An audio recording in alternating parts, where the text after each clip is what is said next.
Hey, what's going on, everybody? Welcome back for another video on the E36 track car project. No skipping around a little bit. Fourth video, I had pulled the engine out of the car and I was kind of tearing it down in the middle of the driveway. And now you can see this is inside what appears to be a living room, and this is exactly where we are right now.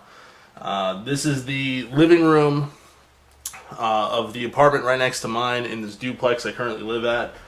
It was trashed by the previous tenants, so carpets are ruined, everything is pretty much destroyed in here. But with that said, I'm being allowed to do the work in here, which makes life significantly easier. We're back here with the engine. I have looked at a couple things in this engine so far, and I've noticed that the timing guides look a little beat. You know, the whole engine needs a reseal. There's basically just a lot of really small things that need to get replaced, and especially since I plan on using this car on the track. I gotta do stuff like, safety wiring the oil pump nut and all that kind of stuff. So basically the oil pan's gonna have to come off. The front timing cover is gonna come off because we're replacing all those timing guides. We're just gonna really dig into this engine and replace as much of the, original worn stuff as possible. And today's video, we're gonna show you how to basically remove all of the timing components. From the camshafts down to the front crank sprocket.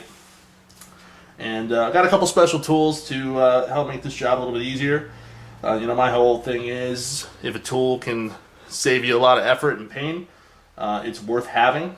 So, one of the special tools we'll be using today is to get this center bolt off for the crank pulley hub. These are torqued to like 300 foot-pounds. Pretty much brutal to remove, but as long as you have the right stuff to do it, you should be able to do it relatively easy.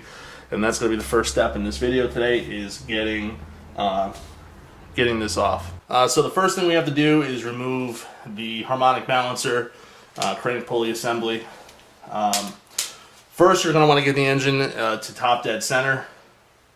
Right here you'll see a little mark that says OT with a line. That line corresponds to the timing cover mark. You want the line between the 0 and the T to match up, and that's how you know you're in time. This harmonic balancer crank pulley assembly is held on with a bunch of 13mm bolts. There's 6 of them.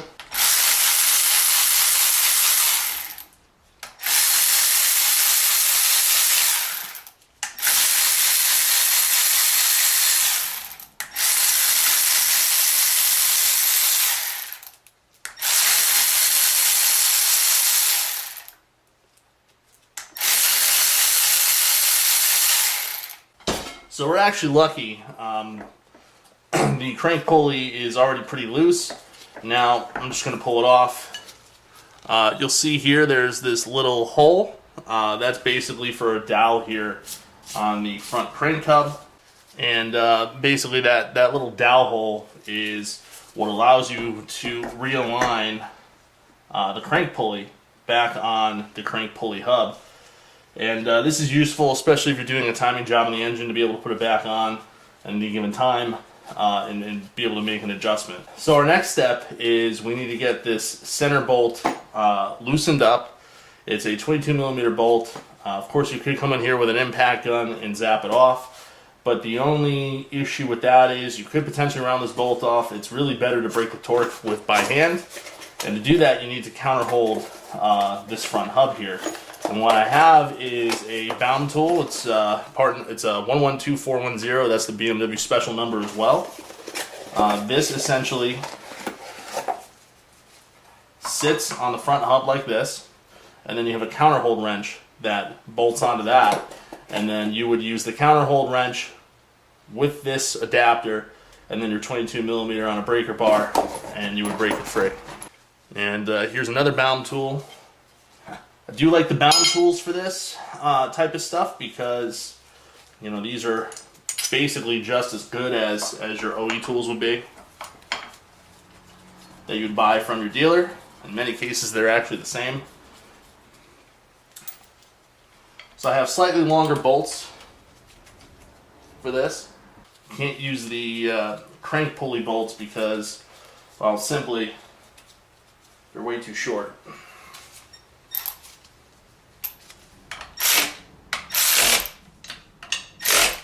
And so at this point, you'll be able to counterhold the crankshaft. I would not recommend breaking this bolt free using the crank pin that goes into the flywheel. You'll just break the crank pin off. This is really the only way to do this, and so my recommendation is to do it this way all the time. And the other special tool I have for this occasion, it's a big old Matco 1/2-inch ratchet. It's 30 inches long, and this is a very, very tough tool. I've used it to break a lot of fasteners free that you shouldn't be breaking free with a ratchet before, and well, it works. We'll just leave it at that. Yeah, I know, there's a lot of clutter back there. Again, thank the previous people who lived here for that.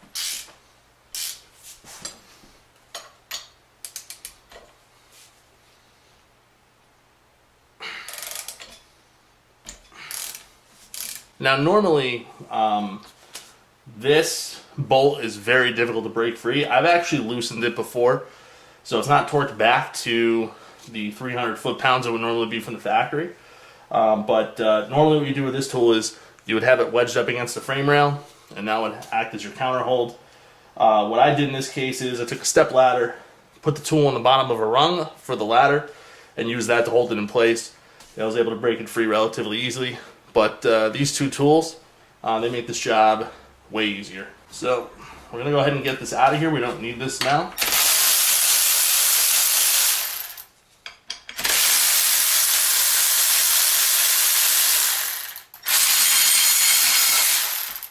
So with this center bolt loose, you can go ahead and thread it out by hand. There is no Loctite or anything on these, or there shouldn't be. It's just a very big bolt that has a very high clamp force. This washer right here goes up against the crankshaft pulley hub, and that's kind of what keeps it centered. But once you've done this, you can basically just pull.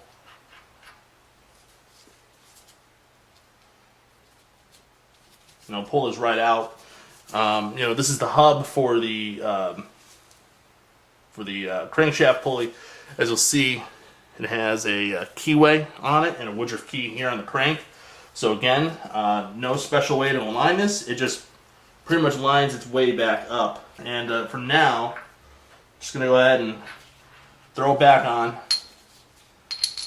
And I'm going to go ahead and get the engine to top dead center to go back up to the top and start removing some of the timing components up there. For that, we'll have to take the valve cover off. That's only held on with a bunch of 10mm cap screws or cap nuts, so you don't really need to go crazy with that. Obviously, getting the engine out of the car makes it very easy to do this. And we'll go ahead and we're just going to throw this back on. Just make sure that the engine is at TDC, which it is. And there is a way to visualize that as well up top. And once I get the valve cover off, I'll go ahead and grab the camera and show you another way to verify that at least the top end of the engine is at top dead center as well. Just going to throw these two bolts back in for now to hold this in place. I'm going to go ahead and get that valve cover removed. Alright, so next thing, gone ahead and gotten the valve cover off. Like I said, it's a bunch of 10mm cap screws or cap nuts that thread onto these studs here. I'm going to go ahead and remove the splash shield for the intake cam. These should be on. Sometimes they are, sometimes they're not. And what you'll see here is when the engine's at top dead center, you have these two holes on the back of the cams. Both the intake and exhaust, they should be facing up. And if you look down here at the intake and exhaust cam, the lobes should be basically pointing towards each other, kind of like this. So one's going this way, one's going that way. They should be looking at each other. That is how you would know that you have the engine set at top dead center. Alright, next thing we're going to do is I'm going to go ahead and install some cam locks here. And these should drop into place. Now these are slightly off from the manufacturer, but this is also a pretty cheap timing kit, so kind of get what you pay for in that regard. Now if you think you're slightly off, or the cam is slightly off, you can rotate it with a 24mm. which as you can see, once I rotated the cam, this block dropped into place.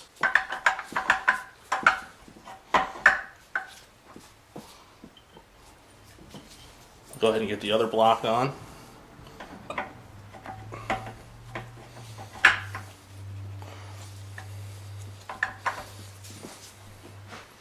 Intake cam is still a little finicky, so I'm going to go ahead and move it again.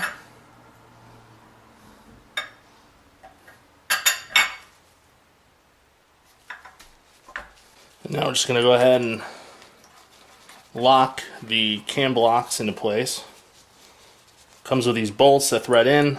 They are a pretty precise fitment, so with the way that this lock is designed, it could be a little tricky sometimes to get it to want to thread in all the way, but should thread in without too much force. If you do have to force it, then something is off. So the camshafts are now locked. Anything that I do up front is not going to have any effect on the orientation of the camshaft. So at this point, we're going to go back to the front of the engine and start working on some of the upper timing components.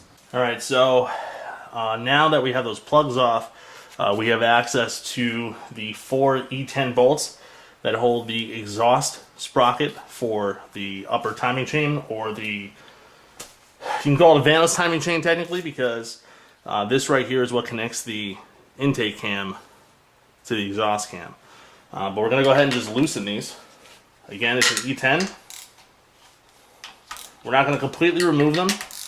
You just need to loosen them up. And now that we've loosened those bolts up, we can insert this pin which will hold the upper timing chain tensioner in place. There's a hole on the back side, and then you just kind of barely sneak it through so that it holds the tensioner down. The next step, we're going to go ahead and loosen all of these 10mm nuts. These hold the Vanos unit to the cylinder head.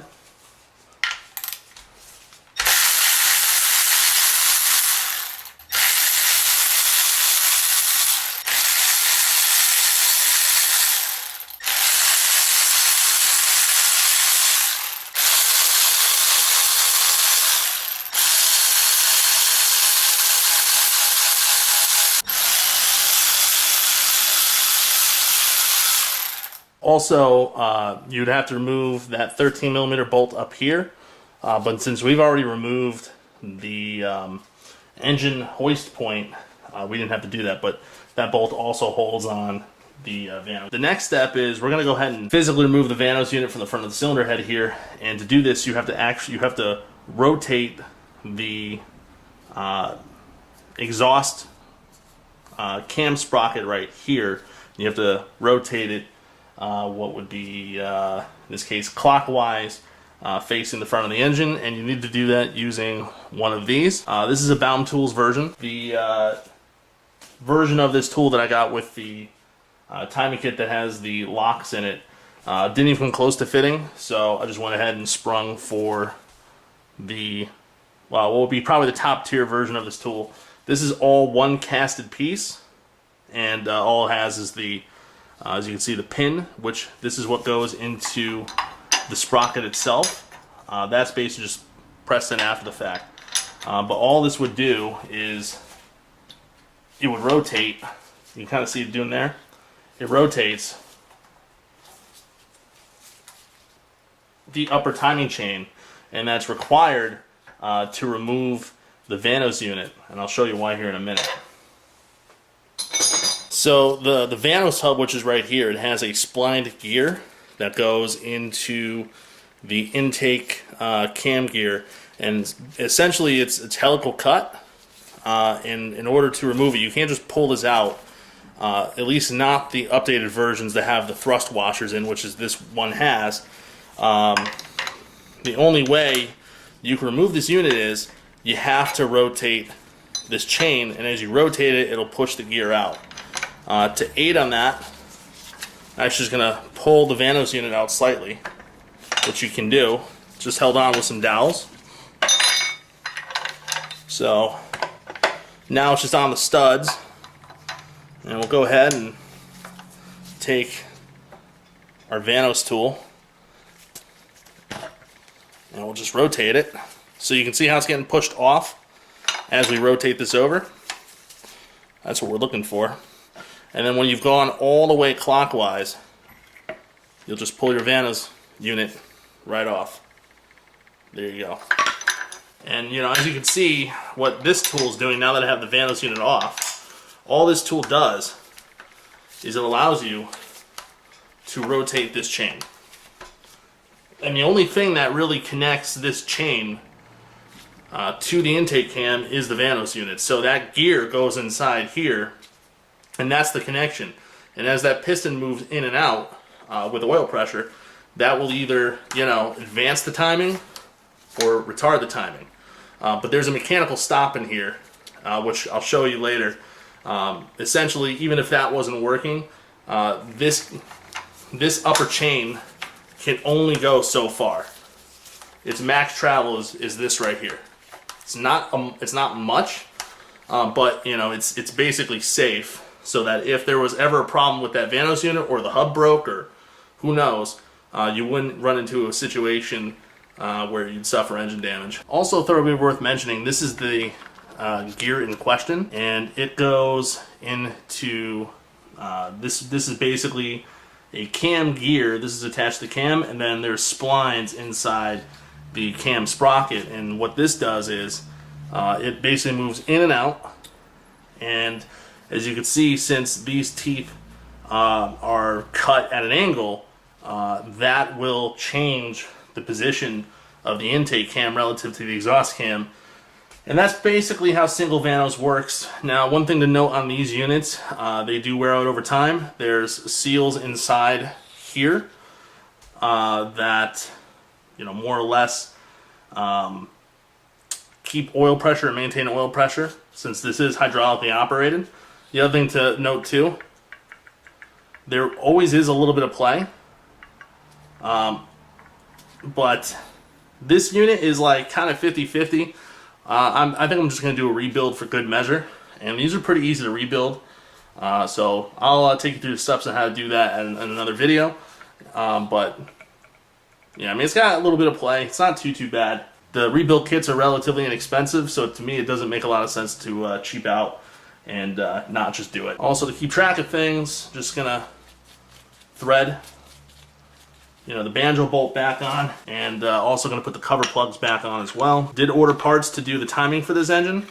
I'm still up in the air whether I'm gonna do cams or not. I really want to, but M3 cams are a serious premium right now, so I don't know if that's gonna be realistic to do right away. And if I'm gonna do the M3 cams, I might just want to do them on a fresh engine build. And I have a second one of these engines in the garage right now to do that work with, so I might just wait to do that at a later date, quite frankly. Alright, so at this point we're going to go ahead and remove this upper timing chain. Well, actually what I'll do first is get rid of this Vanos crap. It was at this moment he knew. He fucked up. Well, I should have gotten rid of the Vanos gaskets first.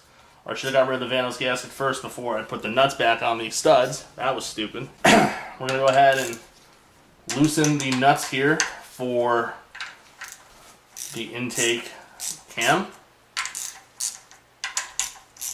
And I'll just go ahead and remove the nuts now. Now there is a spring behind this washer, which I'll show you in a minute. This is the updated single Vanos unit. Earlier ones didn't have this design, but I guess it helps maintain tension on the entire assembly, prevents Vanos slip or something along those lines. So here we have a 4mm washer, and then we have this spring here. It's like a spring washer, slightly concave, it's notched. That is second in line. And then we have a 2mm washer here. And I'm just going to go ahead and keep these together in the same orientation and remove them with. Also going to go ahead and remove the bolts for the exhaust sprocket. These are the E10s, and you'll see that there's also another washer here. And so we're going to go ahead and just keep the bolts and the washers and all the hardware together between the exhaust side and the intake side. But now I can kind of show you a little bit better what's happening with the cam timing on this engine. As you can see, there's a keyway in both of these gears. And our stop limit are the bolts. In this case, you have studs on the intake cam, and then you have bolts that go over here onto the exhaust cam. And this can only travel so far. And it's basically mechanically, locked to only go so far. And when you go to do the timing on this engine, put everything back together, you do have to take note of these things. But when we go to install the new chains and the new guides and the new tensioners and all of that stuff, we'll talk about all of that. But it's a pretty simple engine to time as long as you have the tools. You can do without the tools, but the tools do make it easier. And now at this point, we're going to go ahead and remove both of these sprockets. Going to wiggle the exhaust sprocket off, and then we should just be able to pull the intake sprocket off together. And there you go. That's what you're working with. And you don't have to worry about keeping these together or paint marking them to maintain the cam timing, because it's very easy to adjust both of these gears and the chain when they're back on the engine. However, I'm replacing the chain on this, so gonna have to redo it anyway. So we'll talk about that in the next video when we finally retime the engine and everything like that. Over here is our chain tensioner, 32 mil. We're gonna go ahead and remove that now.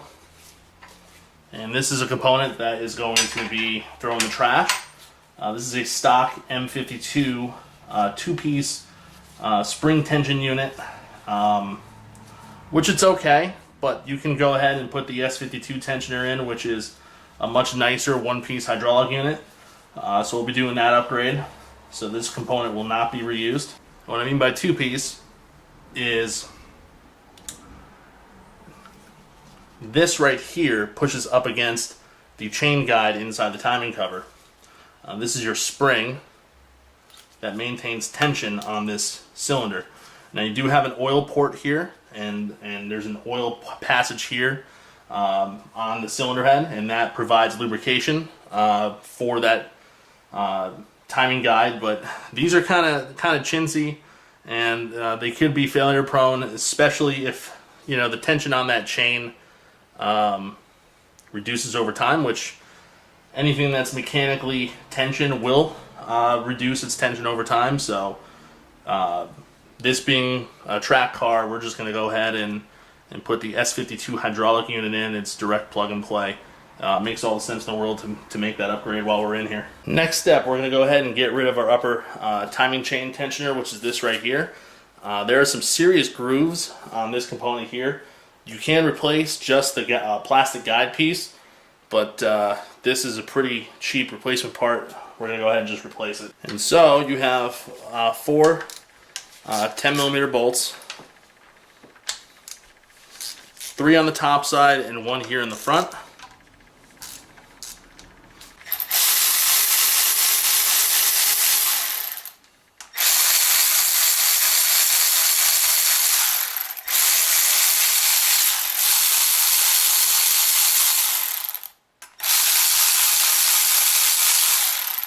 And then you can go ahead and just pull it right out. I'm going to go ahead and keep the bolts with this particular unit for now, and once I get the replacement, we'll just swap the bolts over. Next, we have this plastic timing guide here. It's held in with 2 E8 bolts.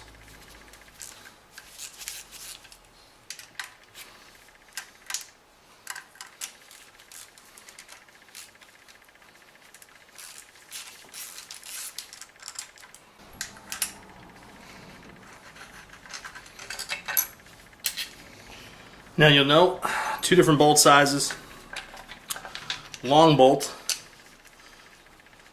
goes on the intake side of the engine, and the short bolt is on the exhaust side of the engine.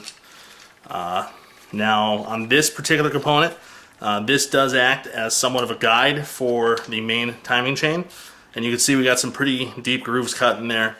We're going to be replacing this as well, pretty cheap.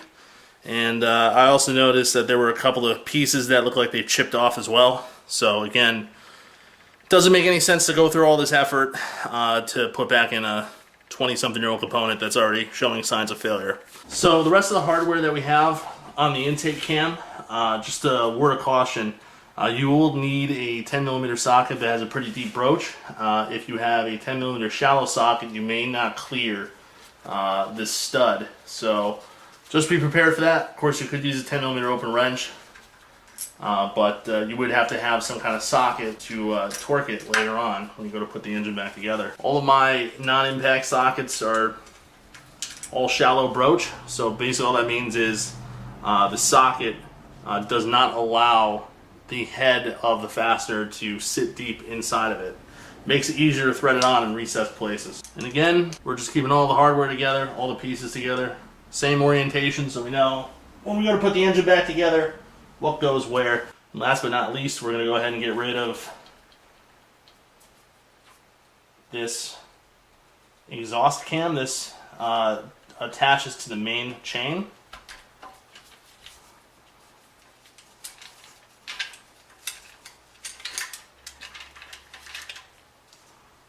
And there we go.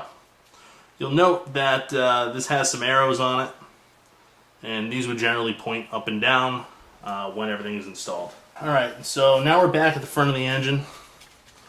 We're going to go ahead and remove the harmonic balancer again. Don't need this. And we're also going to start removing the timing cover here. So if we look at our timing cover here, there's a whole bunch of fasteners that hold the timing cover to the engine block. So we have a bunch of 10 mils. They also come up from under the oil pan. They come all the way over here, and then you'll also see, it looks like we have a couple of bolts that do come down through the cylinder head as well. So quite a few bolts hold the timing cover in place. It's obviously fairly secure for obvious reasons. We're also going to go ahead at this point and we're going to get rid of the harmonic balancer mount. And again, that just slides off. There's the front main seal. We'll be replacing that. Looks like something might have been dragging behind here at some point. I see some shavings. I don't know what the story is there. We'll have to look into that a little bit closer, I think. That's kind of concerning. Alright, so it's just a whole bunch of 10 mils. We're going to go ahead and break these free. Now, there is some gunk and stuff built up on these from all the years of oil leaks. So, just make sure your socket is firmly secured to the fastener.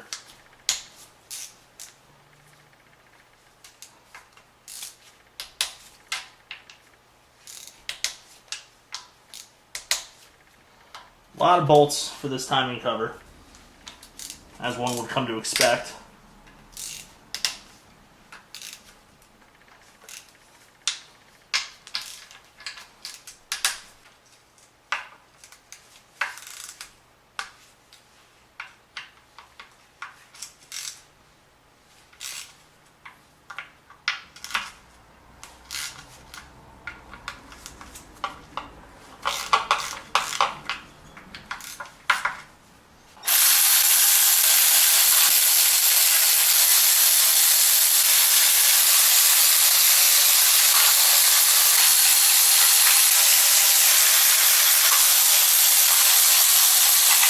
And last but not least, I have a couple of E8 bolts at the top of the cylinder head.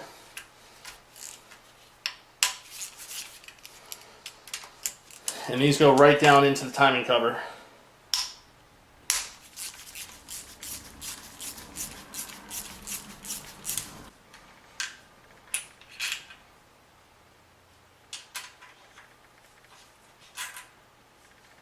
Alright, these are different sizes. Long one is going to be towards the right, short one is to the left. All I'm really doing right now is just kind of seeing where I could potentially pry this off. You know, it's still sealed pretty well. I just don't want to do any damage to the sealing surfaces here, so just taking my time and seeing, you know, where I could potentially push off on this thing. As I hit it with this dead blow, I do see it moving around a little bit, so I am being gentle about that. But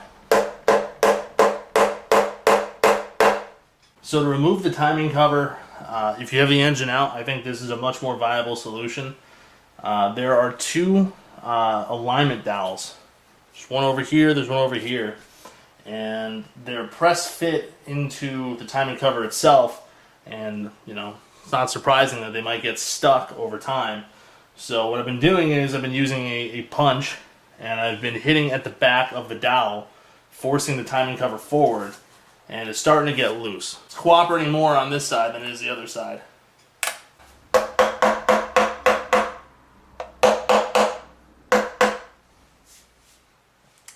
Still being a little finicky over here on the intake side. Just gonna have to keep working on this other dowel until it finally lets loose. But once it lets loose, you know, this should come off relatively easily. And you know, once you have those dowels free, it should slide off pretty easily. Obviously, you'll have some of the gasketing material that's holding it in place, but just be careful when you're removing this because it is aluminum and it is pretty fragile.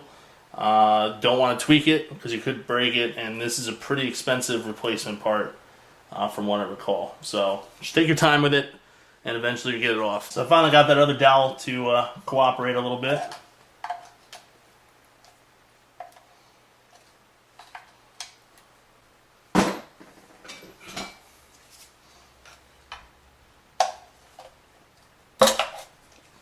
That's the sound we're looking for. Almost there.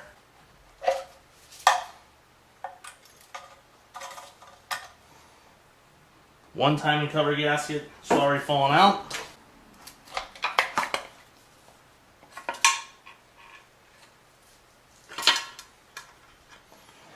Alright, there we are. Timing cover is off.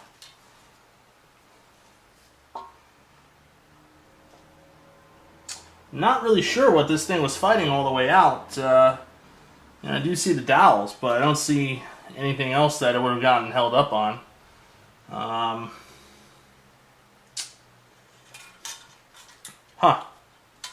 Well, it's off. We do have some build-up here. We're definitely going to want to clean up. So there's some sludge in this engine. But that'll be very easy to take care of once we have everything apart here. But, I mean, as you can see, just had to work that timing cover off gently. It would break if we forced it. So just work it back and forth. Make sure you tap it up by the dowels. And once both sides are working their way out, should be able to get it out relatively easily. So the oil pan is also going to come off because I need to put an oil pan baffle in it. There is, there was some sludge buildup on the front timing cover there. I can't say I'm totally surprised by it, but it is what it is. I'm cleaning as much of that up as possible, and then we'll also get the oil pan off at some point too, because we're going to have to clean off the oil pan before you can weld in the baffle and everything. So, we're doing pretty good progress here. We're going to replace the timing guides. Looks like we got some decent grooves cut into these, so these are a cheap replacement item. The whole reason why I'm going this deep into it is I'm upgrading the timing chains to the Ibis racing chains, which are advertised as 40% stronger, but it'd be cool to do a side-by-side comparison to see what they look like side-by-side, see if that's actually a thing, although no reason to not believe that's a thing, so you keep trucking along here. These timing guides, this lower one pretty much just clips into place, so we'll just push this clip back, and then the guide will slide off. Well, in theory. There we go. Yeah, we got some, I don't know if you could see it, but some decent grooves in these. I mean, it looks like the plastic could be cracking a little bit too in some places. Either way, these are a cheap replacement item, and might as well just do it while we're doing all this other work. There's no time like the present.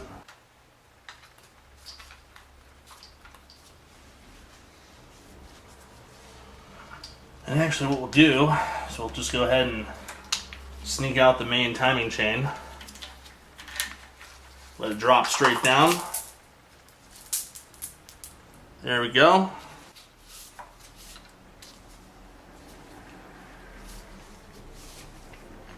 And yeah, well, that broke. Basically, you know, there's two little clips that hold this in, and they both broke, and it's brittle as hell.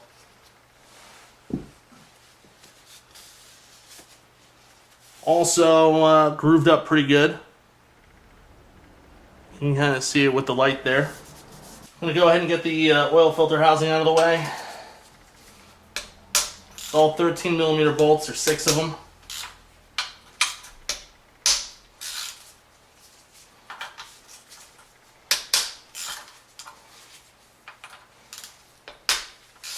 There's also residual oil typically in these, so when you remove it, just be aware that you might get a shower of oil.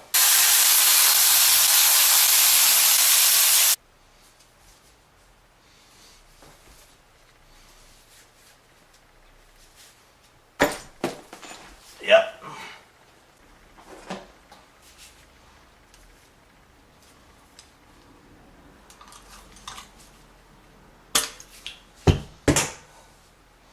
Alright, there that goes. Pretty much just flip the engine upside down. This Flow Tools catch worked out really nice. It caught all the oil that came out. Pretty much cleaned up as much of it as I could. But enough talking, let's go get this oil pan off.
I'm going to do a really good job cleaning this oil pan out now that it's off. Not much left of the oil pan gasket. It's broken as it's come off. Here's our pickup tube. Goes right to the oil pump. And then this right here is basically a oil splash baffle. Yeah, I'm just spending a little time here cleaning up any of the excess oil that's been left behind. We're going to go ahead and remove the oil pump nut, which is a left-hand thread. It's a 17 mil. To loosen it, we're going to have to go to the right. I had to go fully extreme here for the counterhold. Went back to the Crankshaft counterhold tool. This should work. Yep, there it goes. So there's the oil pump nut.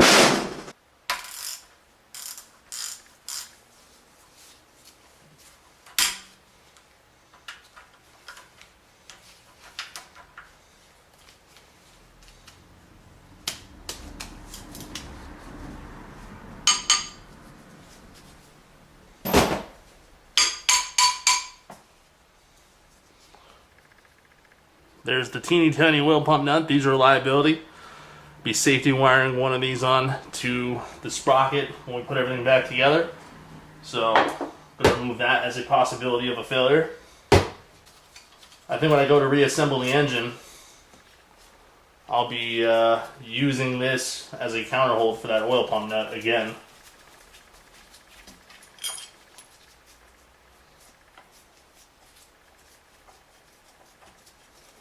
This actually worked out pretty good. Fortunately, it was a couple steps backwards, but no big deal. And I'm just going to quickly verify that the engine is still somewhere near top dead center. It should be. Yeah, it looks like it only moved a smidge, but I'm not going to worry about that.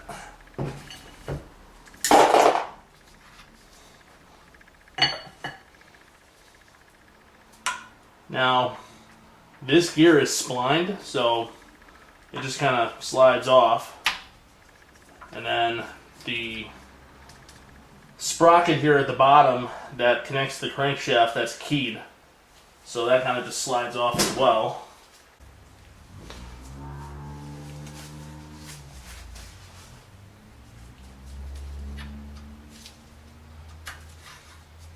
There we go. The sprocket just simply slides off past the woodruff keys. I don't know why it was so annoying before, but it just wouldn't come off. But that time it did.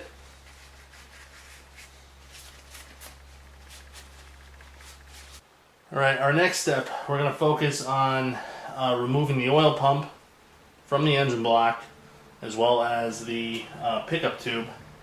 Looks like the pickup tube is held in place with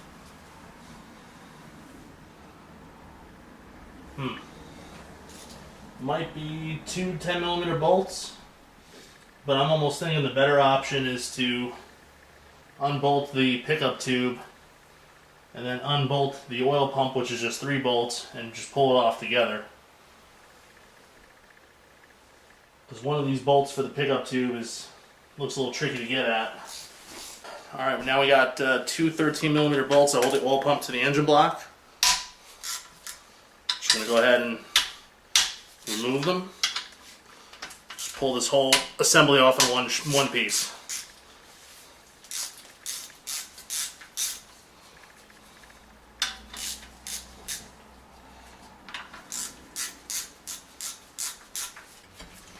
A couple of dowels on the front here. There we go.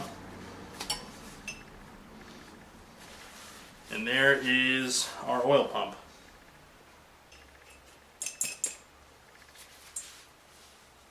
Sounds like there's something stuck in the pickup tube.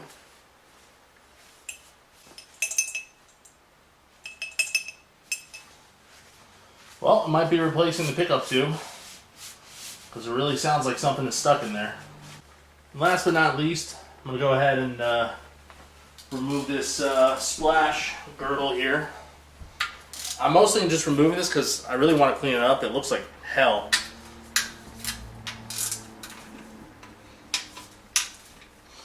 Just a bunch of 10mm bolts. Oh, that one was loose right there.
There we go.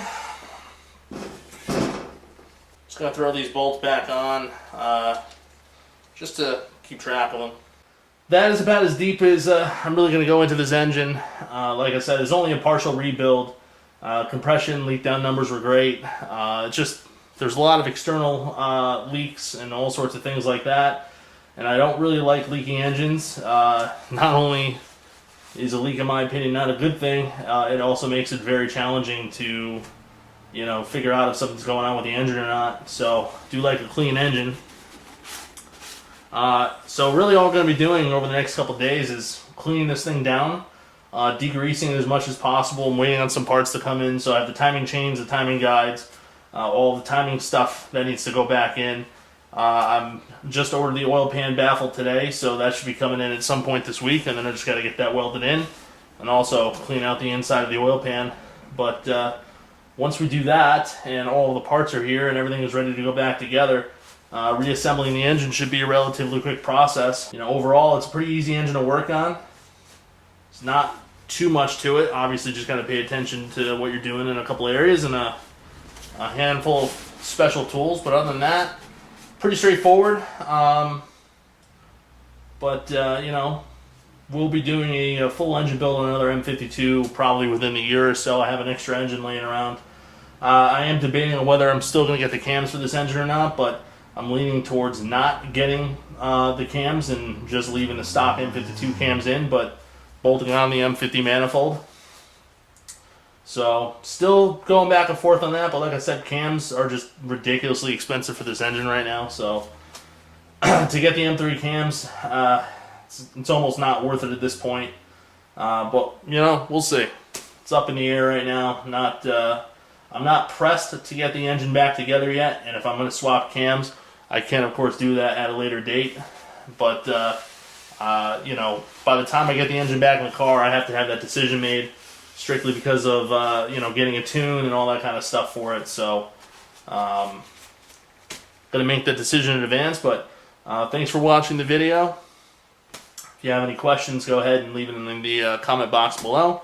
But plenty more videos that we got to do. A lot more work left on the Z36 before it hits the track in the springtime. So, as always, comment, rate, subscribe, and I'll see you for the next one.